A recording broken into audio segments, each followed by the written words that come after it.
وبركاته. الحمد لله رب العالمين، أشهد أن لا إله إلا الله وحده لا شريك له ولي الصالحين، وأشهد أن سيدنا ونبينا محمدا عبده ورسوله الصادق الأمين. اللهم صل وسلم وبارك على سيدنا محمد وعلى آله وصحبه ومن تبعهم بإحسان إلى يوم الدين. سبحانك لا علم لنا إلا ما علمتنا إنك أنت العليم الحكيم. Para hadirin kaum muslimin muslimat, mukminin mukminat, semoga senantiasa dimuliakan dan diberkahi Allah Subhanahu wa taala.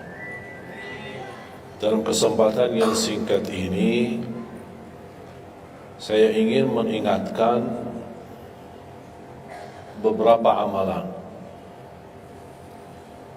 Menurut saya amalan ini rata-rata sudah ditahu oleh orang dan hafal, tapi cukup banyak yang melalaikan, tidak menyadari amalan yang sederhana ini dianugerahkan oleh Allah dengan pahala yang amat-amat besar. Yang pertama, bacaan Al-Quran. Banyak orang yang malas membaca karena tidak bisa baca, atau alasan tidak mengerti artinya. Daripada saya baca tak faham artinya, mendingan tak usah baca. Itu bisikan syaitan. Yang membisiki seperti ini adalah syaitan. Buat apa kamu baca? Kan kamu tak faham. Mendingan tak usah baca, supaya kita meninggalkan bacaan Al-Quran. Sedangkan dijanjikan oleh Allah Subhanahu wa taala dan juga Rasulullah sallallahu alaihi wasallam, setiap satu huruf 10 kebaikan. Bukan setiap amal. Semua hitungannya dengan amal. Salat 5 waktu dapat pahala 50. Salat duha dapat pahalanya. Salat qiyamul lail ada pahalanya. Sunnah fajar sebelum azan, sudah azan sebelum salat, itu pahalanya sama dengan dunia dan seisinya, seluas dunia dan seisinya. Ini sunnahnya. Kira-kira gimana yang wajib? Rasulullah SAW bersabda di hadis yang sahih, la aqulu alif lam mim harf, walakin alifun harf wa lamun harf wa mimun harf. Alif lam mim bukan satu huruf, tapi alif satu huruf, lam satu huruf, mim satu huruf. Cuba kalau kita baca setiap hari satu halaman aja, berapa kita mendapatkan nilai pahala? Hitung, silakan. Bawa kalkulatornya dan hitung sendiri. Tak ada yang sia-sia di sisi Allah. Membaca Al-Quran walaupun tidak memahami isinya, tetap terhitung setiap satu huruf 10 kebaikan. Berarti anda tidak sia-sia membaca Al-Quran walaupun tidak faham. Ada orang membaca tapi berbata-bata. Dia merasa salah bacaannya, keliru. Dia sudah berusaha belajar tapi itu kemampuannya. Didatangi syaitan, dibisikin, salah mulu bacaan kamu. Tak benar bacaan kamu, wakaf tidak benar, panjang pendeknya tak benar, apalagi hukum tajwid tak benar. Bisa keliru, bisa dosa. Astaghfirullah, dosa ya. Udah, terima kasih syaitan. Malah dia terima kasih lagi sama syaitan. Dibisikin, didengarin, diterima, langsung dia rubah, tidak baca. Alasannya takut dosa. Padahal ada berita gembira dari Rasulullah SAW, al-mahiru bil-Qur'ani ma'as safaratil kiramil barara. Yang mahir dalam membaca Al-Quran, nanti di hari kiamat dia bersama malaikat safara kiram barara. Terus ya Rasulullah, gimana keadaan yang berbata-bata itu? Gimana? Walladhi yatata'ta'u fi wa huwa alaihi syaq lahu ajran. Barang siapa yang membaca tapi masih berbata-bata dalam bacaannya, bukan dosa, justru 2 pahala. 1, karena dia mau baca Al-Quran. 2, karena ada berbata-bata, kesulitan dalam membaca. Allah menghargai kesulitan, Allah berikan pahala. Berarti tidak ada rugi sama Al-Quran. Semenjak saya mengambil keputusan tidak memegang HP, saya sadari betapa banyak kita rugi berjam-jam, berhari-hari, berminggu-minggu, bahkan bertahun-tahun kita jauh dari Al-Quran. Aku heran ketika mendengar ada orang yang bisa lewat 1 bulan tapi tidak khatam Al-Quran. 1 bulan, 30 hari, berarti minimal setiap hari 1 juz. Dikali 30 hari 30 juz. Ada orang 1 tahun dah khatam-khatam. Syukur kalau khatam di bulan suci Ramadan 1 kali. Habis Ramadan dia tutup Al-Quran. Mohon maaf, ketemu lagi di tahun depan pas Ramadan lagi. Ini keadaan kita. Makanya orang berkata, negeri kita bermasalah terus, negeri kita politiknya begini, negeri kita selalu ada ini. Perbuatan tangan kita. Di mana kita jauh hubungan kita sama Allah, Allah hantarkan musibah sampai kita sadar memperbaiki hubungan kita sama Allah. Salatnya, Qur'annya, ibadahnya, itu kunci memudahkan dan mengatasi semua masalah. Silahkan rubahkan pemimpinnya berkali-kali, rubahkan aturan negaranya berkali-kali, tidak akan bisa terjadi kebaikan kecuali hubungan kita dari Allah Subhanahu Wa Taala. Semakin baik hubungan kita, semakin dekat Allah yang urus. Tapi kalau kita mengurus sendiri dan kita jauh dari Allah, ya silahkan. Kata Allah, silahkan. Wakaltuhu ila nafsi. Aku tinggalkan dia untuk dirinya sendiri.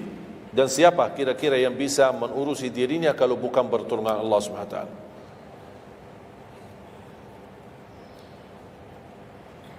Jangankan bisa khatam Al-Quran dalam 30 hari, jangan 1 juz dalam 1 hari, 30 hari bisa dikhatam dalam waktu 10 jam. Saya pernah tes, menghitungkan waktu, bawa alarm, membaca dari subuh sampai zuhur. Tiba waktu zuhur, saya stop alarmnya, saya lanjut lagi habis zuhur. Sampai asar, lanjut lagi habis asar, lanjut sampai maghrib. Berapa saya habis khatam 30 juz? Bagi orang yang lancar bacaannya, tidak berbata-bata, bacaannya lancar, hurufnya jelas, tajwidnya bagus, tidak terlalu cepat, standar, sebagaimana bacaan tadi salat Isya, itu namanya standar, hadar, tapi disempurnakan tajwid, tidak boleh cepat dan tidak boleh terlalu lambat. 10 jam mampu khatam 30 juz. Saya punya teman sekolah di Madinah, dia berhasil khatam 30 juz dalam waktu 7 jam 49 minit. Makanya aku heran kalau ada orang berkata 1 bulan, ya mana bisa ya? Tahu enggak ya, apa yang membuat masalah kita kenapa tidak bisa khatam Al-Quran? Karena suka lihat halaman belakang. Begitu buka, baru mulai Al-Baqarah, Alif Lam Mim Dzalikal, buka terus halamannya. Sambil baca kita buka 600 sekian, kapan habisnya? Hudan lil muttaqin, sadaqallahul azim. Sudah langsung sadaqah, karena sudah merasa berat. Dia menghitung halaman belakang, sedangkan dia baru aja mulai 1 ayat. Dia langsung sadaqallahul azim.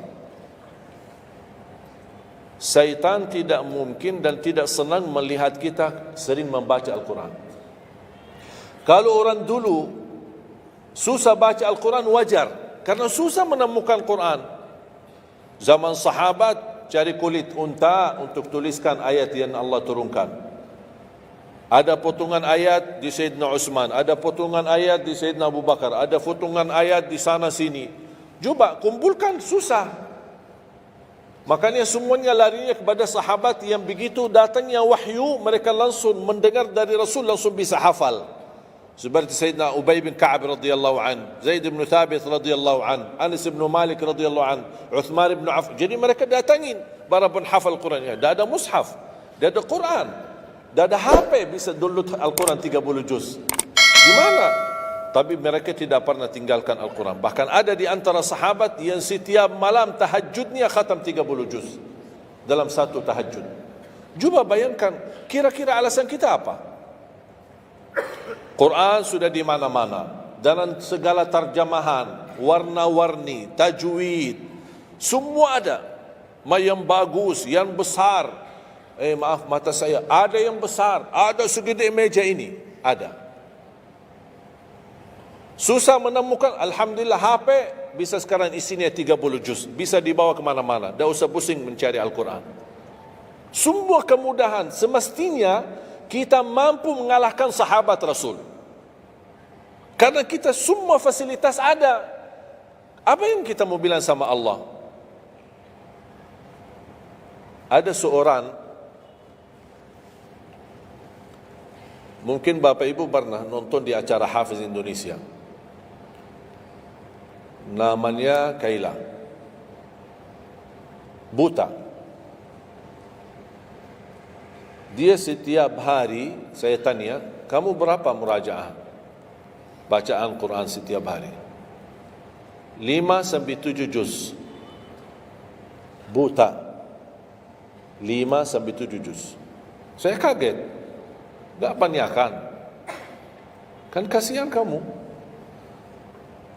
Dan kebetulan kamu sudah punya uzur, kamu dah baca Al-Quran sama sekali. Ana yakin Allah maafkan. Buta, dah bisa. Tahu enggak jawabannya apa? Saya malu sama Allah menjadikan buta saya alasan tidak baca Quran. Ini anak usia 7 tahun. Malu sama Allah menjadikan buta, padahal ini ujian.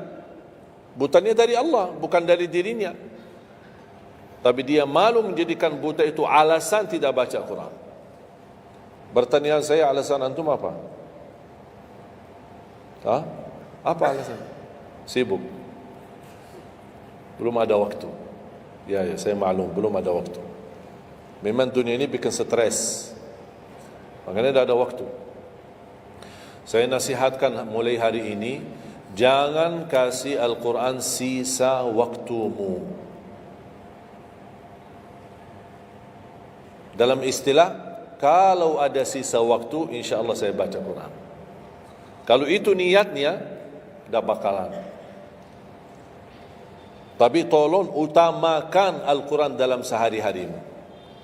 Minimal mulai harimu baca Quran, tutupi harimu baca Quran. Jangan tunggu sisa waktu.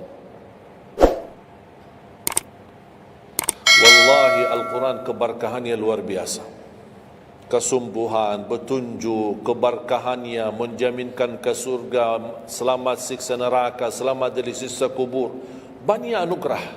Sayang, kadang-kadang kalau kita mendengar ada seorang da'i atau seorang ustaz, materi-materi bukunya bagus, isinya bagus, kita kejar. Di mana buku itu jual? Kita cari informasi, di mana buku itu jual? Ini tulisan manusia, kita kagumi, kita banggakan, kita suka dan kita ikuti, bahkan kita kejar di mana-mana. Al-Quran kalamullah. Masa kalam manusia lebih mulia di hati kita daripada kalamullah? Silahkan, boleh kagumi apa penyampaian ustaz, da'i, tapi jangan melebihi apa kata Allah. Jangan kita terharu ketika mendengar seorang berceramah, tapi berkali-kali kita simak ayat suci Al-Quran, tidak pernah meneteskan air mata, seperti mendengar surat kabar atau koran. Masalah. Ternyata ucapan manusia lebih menyentuh hati. Padahal kata Allah, kalau Al-Quran diturunkan di atas gunung bisa hancur jadi tanah basir. Kembali lagi, jangan lewat satu hari belum baca Quran. Tidak bisa baca, masih bisa simak, dengar. Setelkan murattal dari HP-mu. Manfaatkan kondisi macet di Jakarta. Manfaatkan. Lagi naik motor, taruh apa ruginya? Ruginya apa? Simpan handsfree di telinga, ya sambil bawa motor. Dengarin ayat suci Al-Quran. Nikmat, berkah, dalam lindungan Allah, disertai malaikat. Apa ruginya? 1 jam di dalam perjalanan, tidak ada rugi. Terhitung memang umur kita, tapi sudah diisi mendengar Al-Quran. Juba banyak waktu. Nikmat. Kalau saya merasa kesibukan mengganggu sampai tidak ada luang waktu cukup untuk saya bisa baca tilawah di rumah, saya menikmati di jalan. Apalagi kalau mau pergi ke acara, apalagi kalau keluar kota, berjalan lumayan jauh, nikmat. Ya Allah, mudah-mudahan macet terus. Nikmat. Macet ini menjadi nikmat. Dah fikir macetnya karena lagi melihat Al-Quran. Beda sama orang. Hanya sepanjang berjalan, cat HP. Merasa bosan. Sudah semua cat sudah dilewati. Semua SMS sudah dibalas. Semua pesan-pesan sudah dibaca. Akhirnya bosan. Macet mulu ini Jakarta. Nanti temannya di sebelah, kalau bukan macet, bukan Jakarta loh. Itu habis waktu, sia-sia. Padahal Al-Quran ini kita baca tidak mesti dalam keadaan wudu. Apalagi kita dalam perjalanan, kita naik motor atau naik mobil, kita bisa dengan handphone kita, HP kita. Ada orang terus, gimana saya membawa Al-Quran terus saya tidak berwudu? Kan kamu menyentuh HP, bukan menyentuh Al-Quran. Bersentuhan dengan HP. Jadi saya harap, sekali lagi mohon dengan sangat, kalau boleh terima permohonan saya, tolong tinggikan perhatianmu kepada Al-Quran. Ingin berkah rezeki, berkah umur, sihat wal afiat, bahagia selamat dunia akhirat, tolong perhatikan Al-Quran. Semakin banyak perhatian kamu kepada Al-Quran, semakin banyak perhatian Allah kepadamu. Terserah kamu milih. Mau dapat perhatian dari Allah cuma 1 jam, ya udah 1 jam aja baca Quran. Mau perhatian dari Allah selalu, sudah selalu bersama Al-Quran. Karena ini Al-Quran kalamullah, bukan makhluk, bukan diciptakan, diturunkan. Kalamullah, ucapan Allah Subhanahu wa taala. Masa kita tidak tertarik? Cukup karena ini kalamullah, itu sudah cukup membuat kita tertarik. Masa kalam manusia lebih kita tertarik daripada kalamullah? Belum apalagi dijadikan setiap satu huruf 10 kebaikan.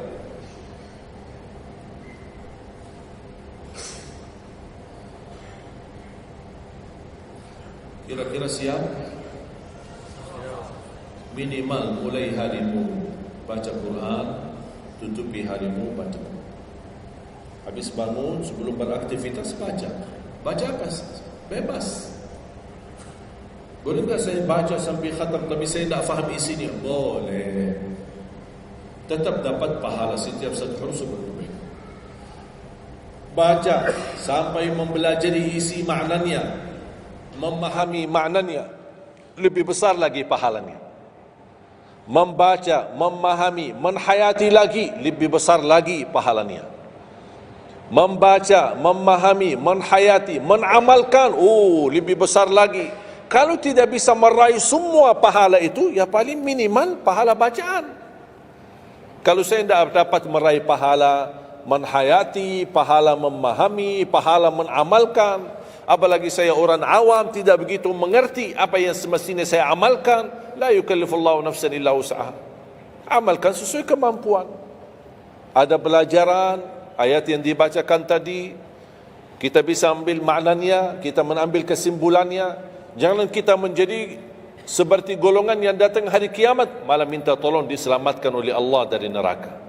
Kalau di hari kiamat tidak bisa saling menolong, tidak bisa. Sekarang kita masih bisa saling membantu dan saling menolong. Dan di antaranya menolong diri sendiri. Jangan menunggu di hari kiamat. Jangan kita bisa menolong, tolong menolong. Di hari kiamat orang tua tidak bisa menolong anaknya. Anaknya pun larikan diri daripada orang tua. Tak ada yang mau kenal. Cuba baca akhir surat Abasa. Yauma yafirrul mar'u min akhihi. Di hari itu kakak adik melarikan dirinya dari saudaranya. Wa ummihi wa abi, melarikan diri pada bapaknya dan ibunya. Biasanya kalau kita ketemu orang tua kita senang. bertemu, mohon doanya. Apalagi yang orang-orang yang tinggi berbakti baik sama orang tuanya, kalau di hari kiamat mau sendiri-sendiri. Jangan kita yang melarikan diri sendiri. Para Nabi dan Rasul semuanya doanya salim salim, ya Allah selamatkan, ya Allah selamatkan. Ini Nabi, kira-kira kita gimana? Yauma yafirrul mar'u min akhihi wa ummihi wa abihi wa sahibatihi wa bani. Sampai dari istrinya pun dia melarikan diri. Mohon maaf, sendiri-sendiri. Saya tidak bisa tolong kamu. Jangankan kita sama istri kita atau sama anak-anak kita. Rasulullah sallallahu alaihi wasallam pernah berkata sama Siti Fatimah, anaknya Nabi Muhammad, ittaqillah fa inni wallahi la ughni anki min Allahi syai'a. Hei anakku Fatimah, bertakwalah kepada Allah, karena aku tidak bisa membantu kamu nanti di kemudian hari. Sendiri-sendiri. Salim salim, selamatkan ya Allah. Ini kesempatan. Sebelum kita menjadi na'udzubillah salah alamat daripada ke surga menjadi ke neraka, kita sekarang perbaiki kemana arahan kita, kemana jalan kita. Kita yang milih, tidak ada yang memaksa. Taat, Allah hanya menyuruh kita taat, tapi Allah tidak pernah maksa. Kira-kira kalau tidak salat dapat pukulan? Dapat pukulan? Ada yang memukul kita? Ada yang melemparkan kita dalam batu sampai bata kepala kita? Ada? Tidak ada. Taat, Allah menyuruh taat, tapi Allah tidak pernah maksa. Sama juga syaitan, menyuruh kita dosa maksiat, tapi syaitan tidak pernah maksa kita. Sebagaimana ayat tadi dibacakan, ayat surah Ibrahim ayat 22, syaitan berkata, aku tidak punya kuasa di atas kalian, tapi aku hanya menyuruh kalian terlalu cepat taati. Kata syaitan, terlalu cepat respon, aku hanya menyuruh. Da'autukum fastajabtum li. Makanya sekarang jangan melialahkan, saya tidak bisa bantu kalian dan kalian pun tidak bisa bantu aku. Kita dua-duanya dijerumuskan dalam neraka, na'udzubillah min dzalik. Oleh karena itu, jemaah sekalian, kesempatan, mumpun masih kita umur, masih punya kesehatan, manfaatkan. Karena akan datang satu saat, sekarang bukan masalah umur, masalah sehat. Tiba-tiba bisa sakit, virus di mana-mana. Kemarin saya punya saudara saya baik-baik aja, tidur bangun sakit, sampai matanya, mukanya macam sakit. Tiba-tiba tak bisa berbicara baik-baik, tak bisa baca Al-Quran dengan baik, tak bisa salat dengan baik. Ini kan mengganggu. Makanya Rasul mengingatkan, ketika anda sehat dan masih punya umur, jangan sia-siakan, karena akan datang satu saat anda tidak sehat dan tidak bisa maksimal ibadah. Selama anda masih bisa dan mampu maksimal ibadah, manfaatkan, jangan dirugikan. Akan datang satu saat anda tidak bisa. Saat anda berdiri, manfaatkan salatmu saat berdiri.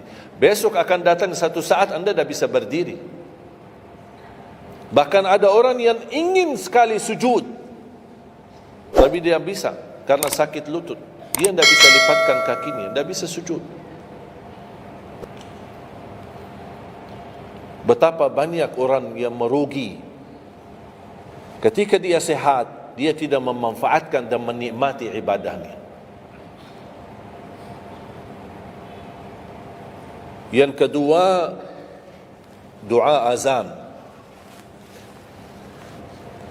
Setiap hari kita mendengar azan 5 kali. Sayang sekali banyak yang sibuk dengan handphonenya. Azan ini panggilan Allah.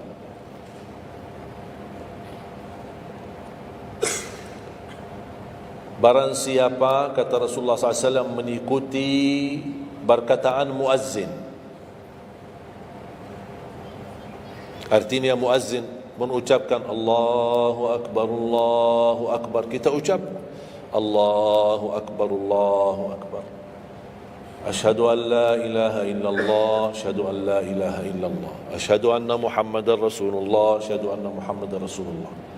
Habis wa asyhadu anna Muhammad Rasulullah, kita berkata wa ana asyhadu an la ilaha illallah wahdahu la syarika lah wa anna Muhammadan abduhu wa rasuluh.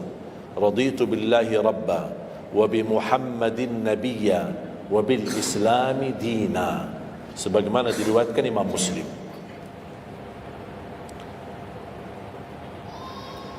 Hayya 'alas salah, kita jawab la haula wala quwwata illa billah. Apa hikmahnya di sini la haula wala quwwata illa billah? Ya Allah, kami tidak punya daya dan kekuatan untuk menghadiri panggilan-Mu kecuali dengan pertolongan-Mu ya Allah. Karena hayya 'alas salah butuh gerak, bergerak, datang. Hayya 'alas salah, panggilan, hey mari salat. Ya Allah, la haula wala quwwata illa billah. Ya Allah, kami tidak punya kemampuan menghadapi godaan dunia, menghadapi hawa nafsunya, menghadapi malas, kecuali dengan kekuatan-Mu ya Allah. La haula wala quwwata illa billah. Meraih kemenangan, meraih kemuliaan, hayya 'alal falah. Ya Allah, kami tidak mampu meraih kemuliaan itu kecuali dengan kekuatan dan izin-Mu ya Allah.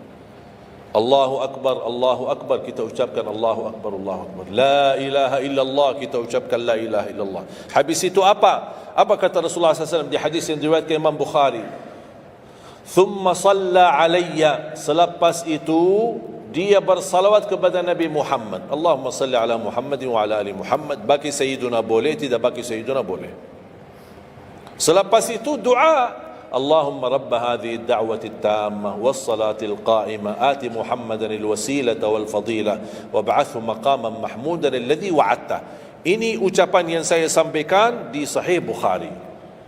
Ada riwayat-riwayat yang lain, Allahumma rabb hadhihi ad-da'wati at-tammah was-salati al-qa'imah ati sayyidina Muhammadan al-wasilata wal-fadilata wad-darajata al-'aliyata ar-rafi'ata min al-jannah wab'athhu maqaman mahmudan alladhi wa'adta innaka la tukhliful mi'ad. Innaka la tukhliful mi'ad. Tambahannya diriwayat Imam An-Nasai dan semuanya sahih. Mau milih mana yang anda hafal, mana anda biasakan, silakan. Mau ambil hadis yang diriwayatkan Imam Bukhari boleh, mau ambil yang diriwayat Imam Nasai boleh.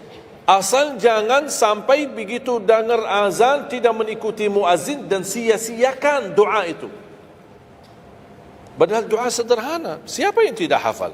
Setiap ditayangkan azan di TV selalu dibacakan Allahumma rabb hadhihi ad-da'wati at-tammah was-salatil qa'imah. Saya pernah tanya guru saya, seandainya ketika saya mendengar azan tapi terlalai dengan kesibukan atau telefon mendadak atau apalah urusan, baru saya menyadari ketika muazzin sampai ke hayya 'alas salah, saya belum mengikuti dari awal.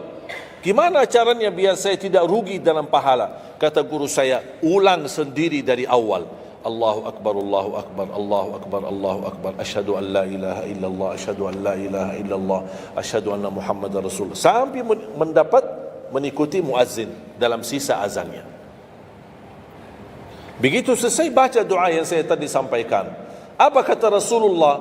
Barang siapa yang mengamalkan ini, faqad hullat lahu syafa'ati yaumal qiyamah, dijamin dapat syafaatku. 5 kali kesempatan tertulis nama kita, jaminan dapat syafaat Nabi Muhammad, tapi kita sia-siakan. Siapa yang tidak mau syafaat Nabi Muhammad? Ini kesempatan. Jangan tunggu hari kiamat baru saya minta, ya Rasulullah tolong syafaatkan. Ini Rasul sudah menawarkan ini sekarang. Mau enggak dapat syafaatku? Ikuti muazzin dan baca doa azan, kemudian dapat syafaatku. Berapa minit? Tak sampai 2 minit. Ikuti muazzin, selesai azan, doa ini tak sampai 2 minit. Allahumma salli ala Muhammad wa ala ali Muhammad. Allahumma rabb ad-da'wati at-tammah was-salatil qa'imah ati Muhammad. Dan sampai akhir. Innaka la tukhliful mi'ad. Berapa lama? 2 minit? 3 minit? Tak apa-apa, 5 minit. Tapi dapat jaminan syafaat Nabi Muhammad. Hanya waktunya cuma 5 minit. Kira-kira siap? Mulai hari ini? Menurut saya, yang saya sampaikan wallahi sederhana. Sangat sederhana. Tapi butuh perhatian aja. Butuh perhatian. Yang ketiga, jangan tinggalkan sunnah qabliyah subuh. Walaupun anda malas menjaga sunnah qabliyah ba'diyah. Kalau anda merasa diri malas, banyak kan ada sunnah qabliyah ba'diyah. Kan ada sunnah qabliyah zuhur, ba'diyah zuhur, ada qabliyah ba'diyah maghrib, ba'diyah isya, qabliyah subuh. Kalau anda merasa malas melaksanakan sunnah-sunnah, minimal jangan tinggalkan sunnah subuh. Pahalanya lebih besar daripada dunia dan seisinya. Walaupun anda telat bangun, sudah kesiangan, tetap wajib ambil air wudu, laksanakan sunnahnya, baru salat subuhnya. Walaupun anda bangun jam 11 siang. Tetap banyak orang karena ketiduran dan terlewat waktunya, dia tidak salat subuh. Terus ini hutang, wajib bayar. Dan tidak bisa besok ganti subuh 2 kali. Tidak ada di dalam agama. Subuh, ya udah, ya Allah, nawaitu salat subuh yang kemarin karena saya ketiduran lillahi ta'ala. Sudah bisa. Apa kata? Ini bukan, mohon maaf, ini bukan kata saya. Supaya orang jangan, ini pendapat baru. Bukan kata saya, tapi kata Rasulullah SAW. Bukan kata Majlis Ulama Indonesia, bukan kata saya, bukan kata siapa-siapa. Kata Rasulullah sallallahu alaihi wasallam di hadis yang sahih, "Man nama an salatin aw nasiyaha falyusalliha mata dzakaraha, la kaffarata laha illa dzalik." Ya Allah, terima kasih ya Rasulullah. Sepertinya Rasul sudah diberitahu umatnya bakal ketiduran banyak dari salat. Maka dia sudah diberikan solusi.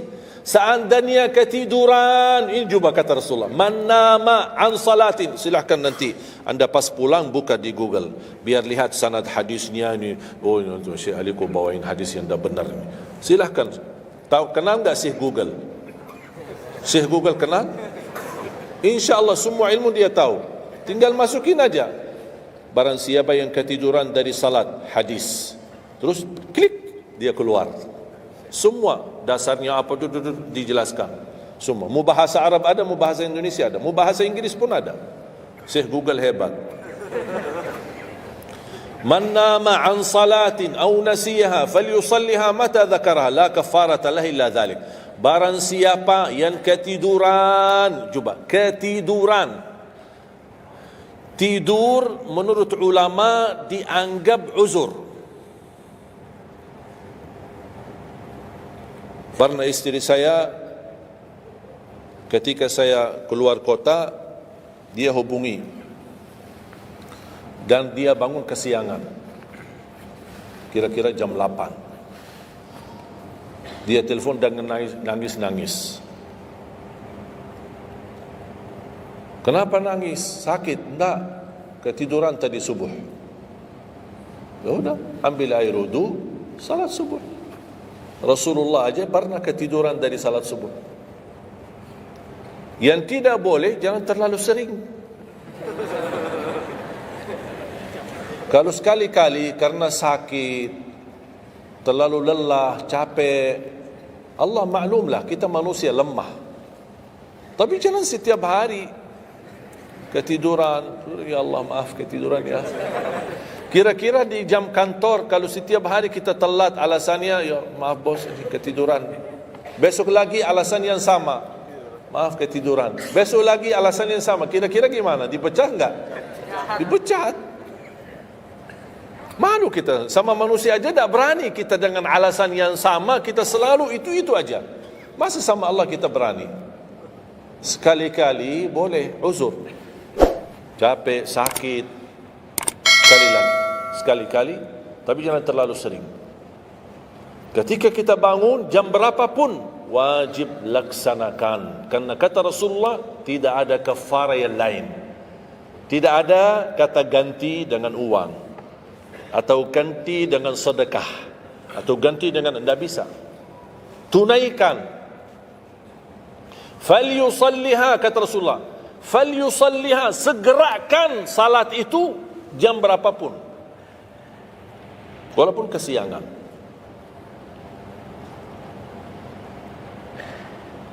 Jelas? Sering ya ketiduran ya? Uzur. Saya juga berapa kali ketiduran. Bukan berarti saya tidak pernah ketiduran, berapa kali. Bisa ada orang habis tahajud, terlalu lelah, capek, dia mau hanya istirahat saja di atas sajadahnya.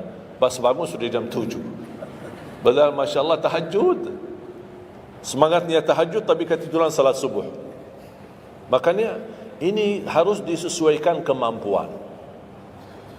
Anda merasa diri kalau salat tahajud 8 rakaat, bangun jam 2, ya Allah kuat, tidak kuat ini. Kembali kepada kemampuan. Tahajud tidak harus 8 rakaat. Tahajud tidak harus 20. 2 rakaat, tutup witir sudah tahajud. Dan tahajud pun salat malam tidak harus tidur dulu. Ada orang, harus tidur walaupun tutup mata sebentar terus buka lagi. Ini ilmu baru di Indonesia ini. Saya pernah share satu video, ada satu komen dari jamaah, enggak, saya belajar harus tidur dulu walaupun tutup mata sebentar terus buka lagi. Kembali kepada kemampuan. Ada yang biasa tidur, bangun tengah malam, sepertiga akhir, itu lebih afdal. Tapi ada yang tahu dirinya, kalau saya tidur mana bisa bangun. Udah, mendingan daripada tidak ada tahajud malam itu, mendingan kita salat. Dan ini bukan kata saya, dan bukan kata ulama, tapi kata Rasulullah sallallahu alaihi wasallam. Sebagaimana di hadis yang sahih kata Abu Hurairah radhiyallahu an, pernah Rasulullah menwasiatkan aku jaga witir sebelum tidur. Berarti Rasul mengizinkan kita melaksanakan ibadah salat malam, di antaranya witir sebelum tidur. Umar bin Khattab radhiyallahu anhu punya kebiasaan witir sebelum tidur. Ditanya, kenapa witir sebelum tidur? Dia kata, saya takut meninggal dunia dalam keadaan tidur, belum tertulis nama saya sebagai ahli witir. Saya punya kebiasaan, habis pulang ke rumah, sebelum tidur ambil air wudu, salat 2 rakaat sunnah wudu, kemudian salat 2 rakaat muqaddimah witir, kemudian 1 rakaat witir, baru saya tidur.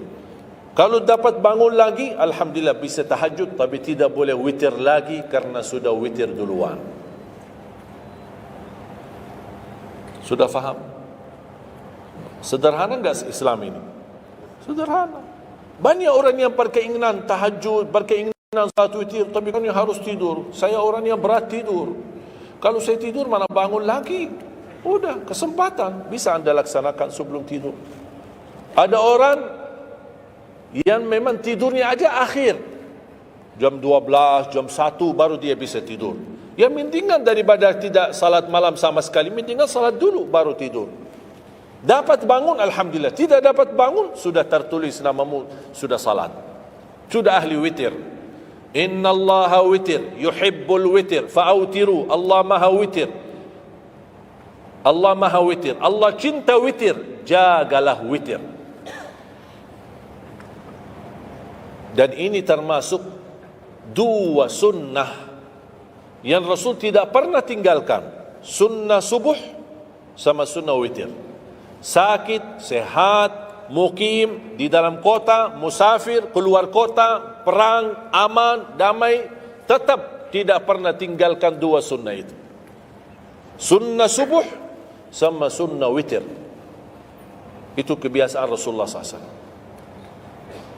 Kalau anda merasa pun sakit, tidak bisa berdiri, tidak bisa qiyam, bisa anda laksanakan witir dalam kondisi duduk.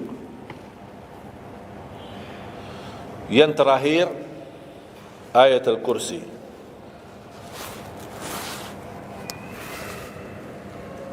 Jangan tinggalkan ayat Al-Kursi lepas salat.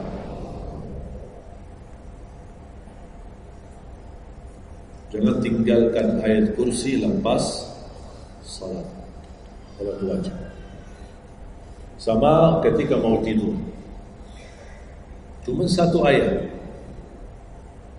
Tapi tahu enggak pahalanya apa?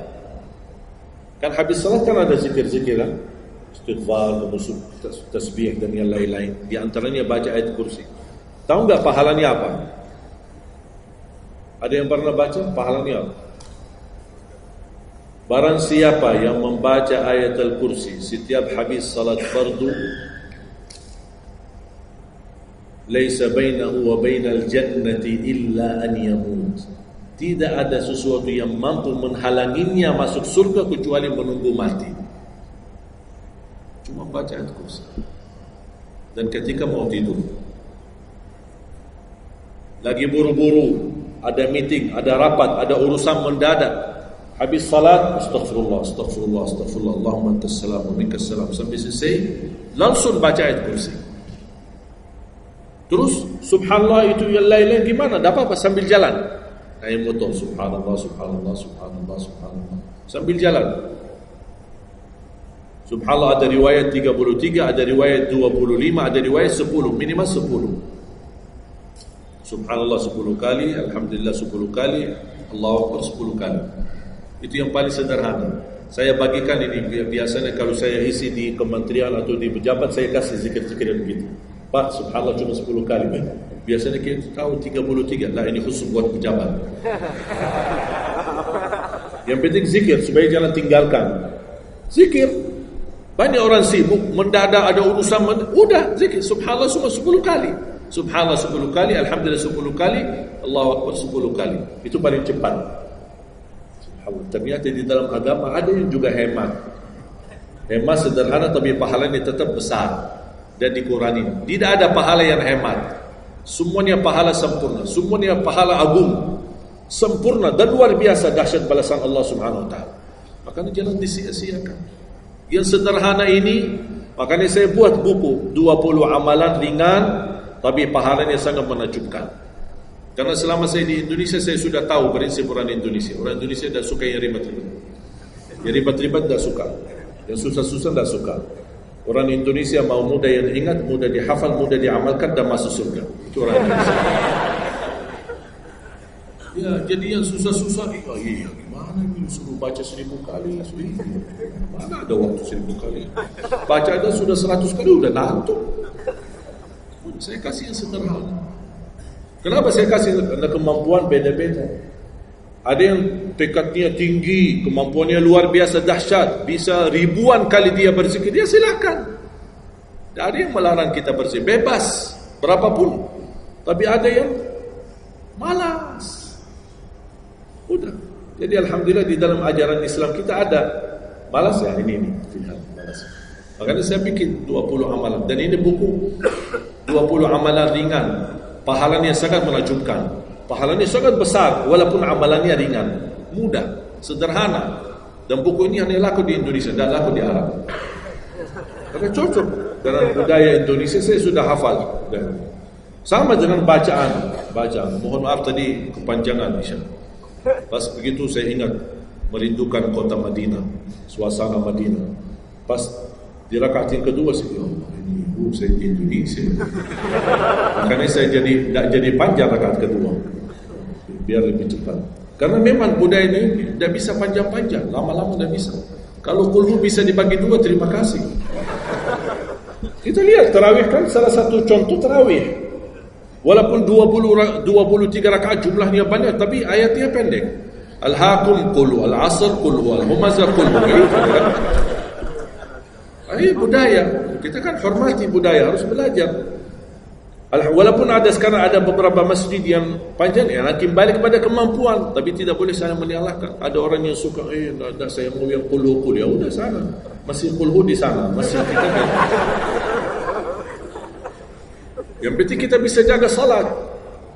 Dan yang terpenting dalam salatnya adalah yang terjaga kekhusyuan.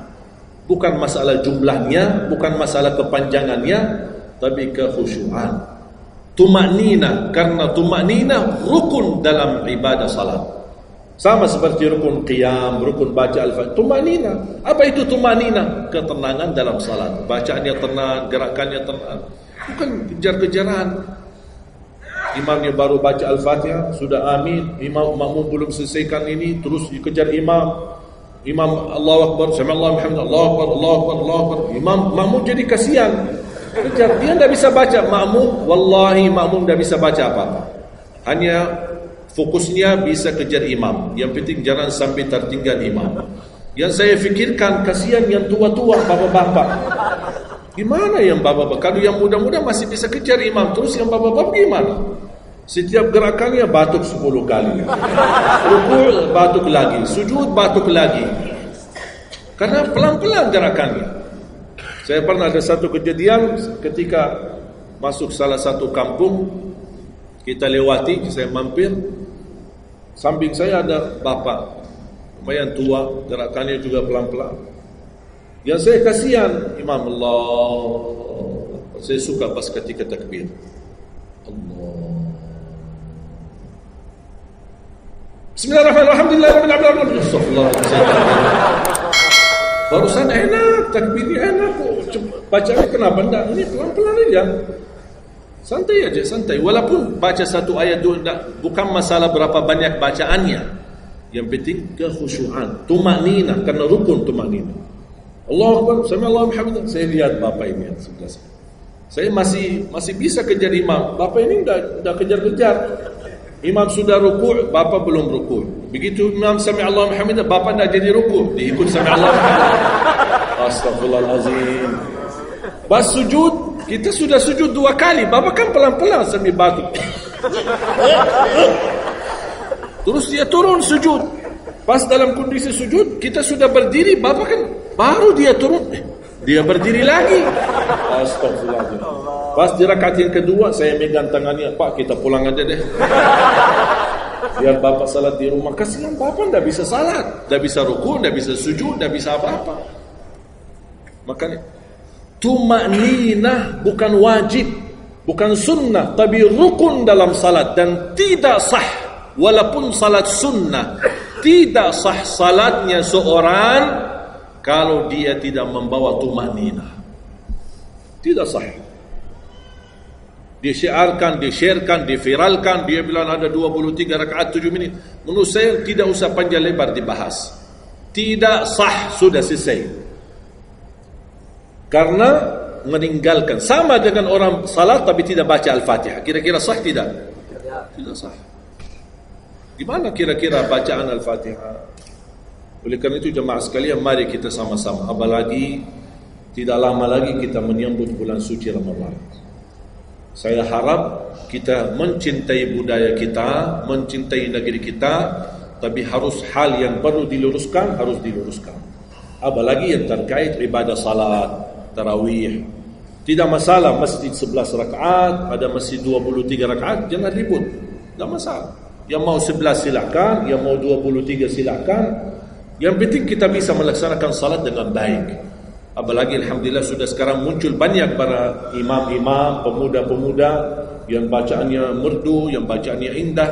Kita bisa menikmati suasana bulan suci Ramadan. Bacaannya tidak mesti panjang-panjang. Walaupun rata-rata di Indonesia jarang kita menemukan masjid yang khatam.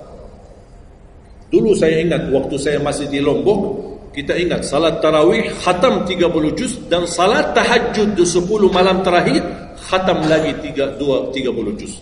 2 kali kita khatam dalam 1 bulan Ramadan. Tapi ini karena permintaan dari lingkungan dan jamaah.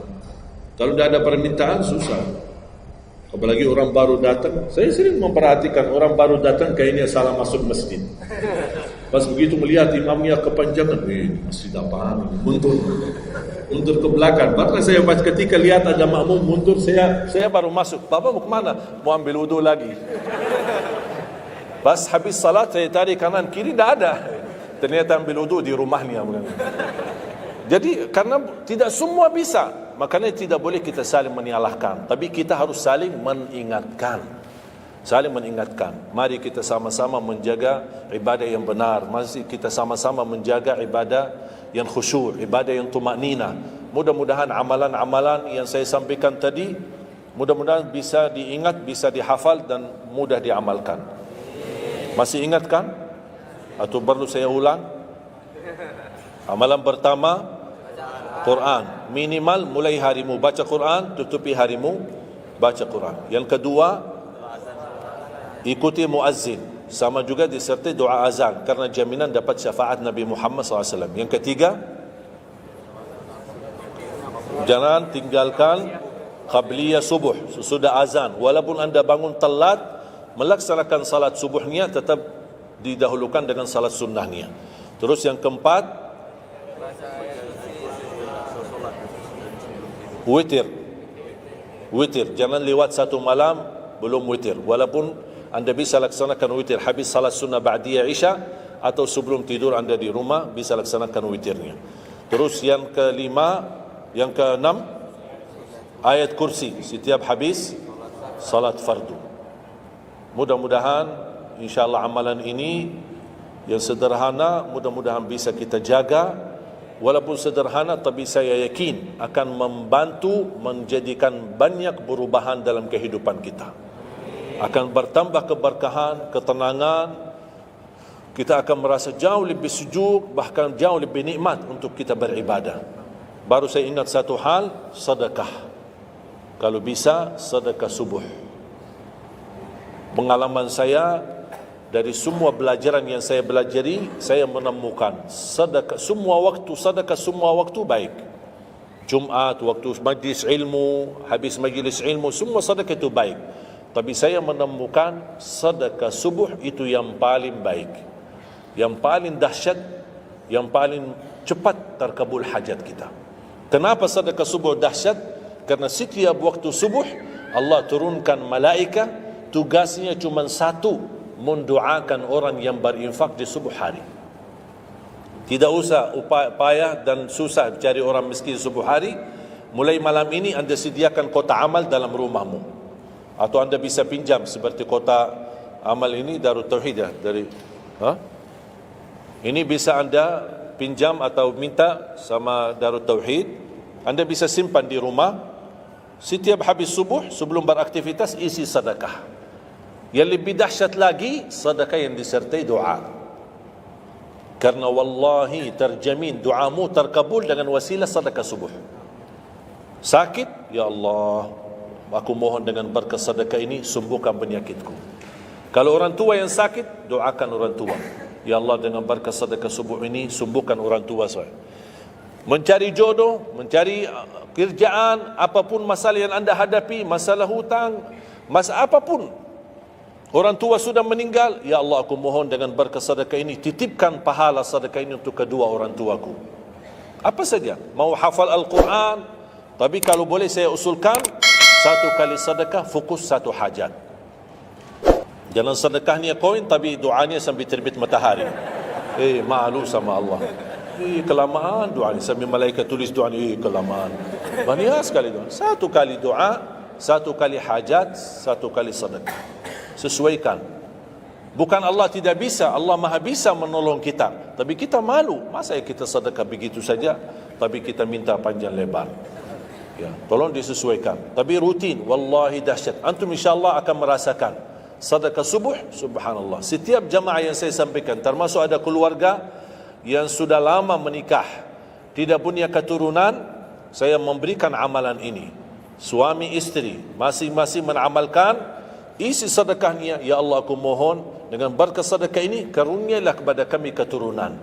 17 tahun mereka tidak punya keturunan. Alhamdulillah 6 bulan kemudian saya dapat berita gembira dari mereka, kabar baik, alhamdulillah istrinya positif hamil. Sedekah subuh luar biasa dahsyatnya. Sedikit tapi rutin. Sampai insya-Allah kita dipanggil oleh Allah, mudah-mudahan dalam keadaan husnul khatimah. Allahumma ighfir lana wa liwalidina wa li jami'il muslimina wal muslimat wal mu'minina wal mu'minat al ahya'i minhum wal amwat. Allahumma ya Allah, jadikan pertemuan ini membawa barakah bagi kami, jadikan sisa umur kami lebih baik daripada yang sudah lalu, jadikan segala perjuangan kami, sedekah kami, infak kami, amalan salih kami menjadi pahala besar di sisi-Mu ya Allah, menjadikan membawa syafaat bagi kami di hadapan-Mu hari kiamat. Akhiri hayat kami dengan husnul khatimah. Ampuni dosa kami, ampuni kedua orang tua kami. Ya Allah, aku mohon untuk semua jemaah yang hadir, selepas majlis ini masing-masing pulang sudah diampuni segala dosanya, disucikan hatinya, dibersihkan jiwanya, diselamatkan setiap langkah-langkahnya. Jadikan kami semua penghafal Al-Quran, berakhlak-akhlakul Quran, menjadi ahlul Quran, pencinta Al-Quran, dan di hari kiamat mendapatkan syafaatnya Al-Quran. Birahmatika ya arhamar rahimin. Rabbana atina fid dunya hasanah wa fil akhirati hasanah wa qina adzaban nar. Wa sallallahu ala sayyidina nabiyina Muhammad wa ala alihi wa sahbihi wa baraka wa sallam. Walhamdulillahi rabbil alamin. Akhirul kalam, subhanakallahumma bihamdika asyhadu an la ilaha illa anta astaghfiruka wa atubu ilaik. Assalamualaikum warahmatullahi wabarakatuh.